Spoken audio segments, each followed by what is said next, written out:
This is the story of Rishi Jamadhakni and Devi Renuka. Once there was a Brahmin called Rishika. He married a beautiful damsel called Satyavati. He prayed and did a yajna to get a son. Satyavati's mother also wanted a son and requested her son-in-law to include her wishes in the prayer. At the end of the yajna, Rishika was blessed with a bowl of payasam. He gave his wife half and said she will get a son who will be the epitome of all knowledge and goodness. And he asked her to give her mother the other half to get a warrior son. Now, the mother and daughter exchanged their bowls of payasam.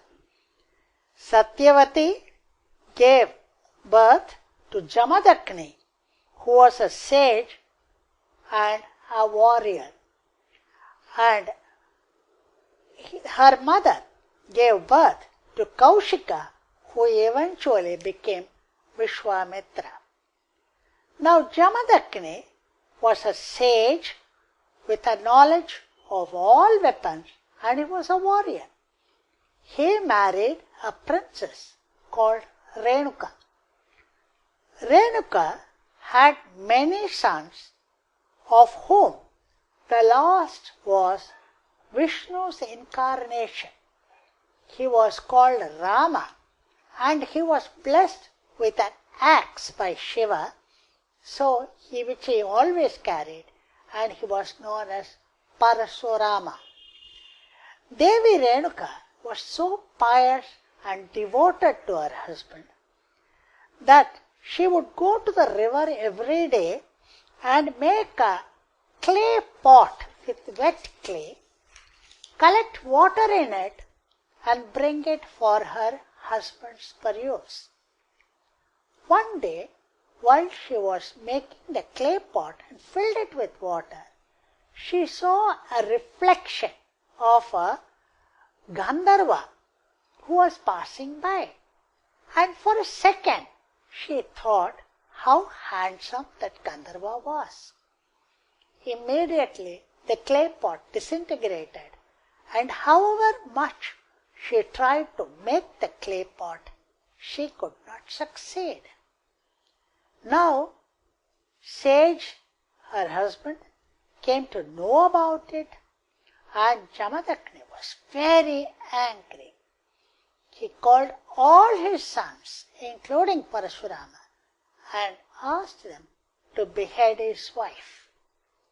Now, with the exception of Parasurama, all the sons declined and were cursed to death by their father.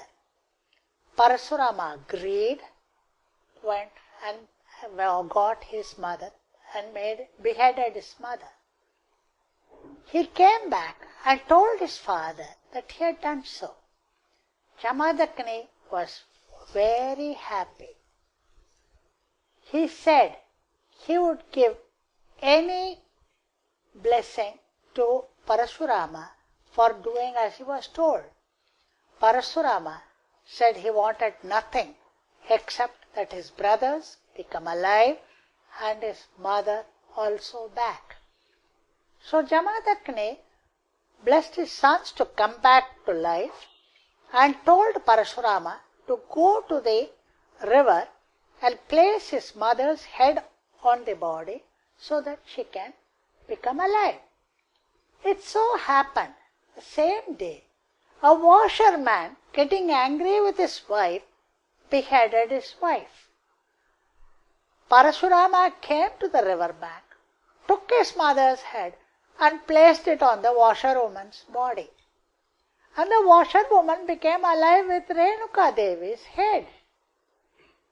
She couldn't come back to her husband, so she became Mariamman, the lady who was changed, and she still remains Mahamayi or Mariamman as she is prayed.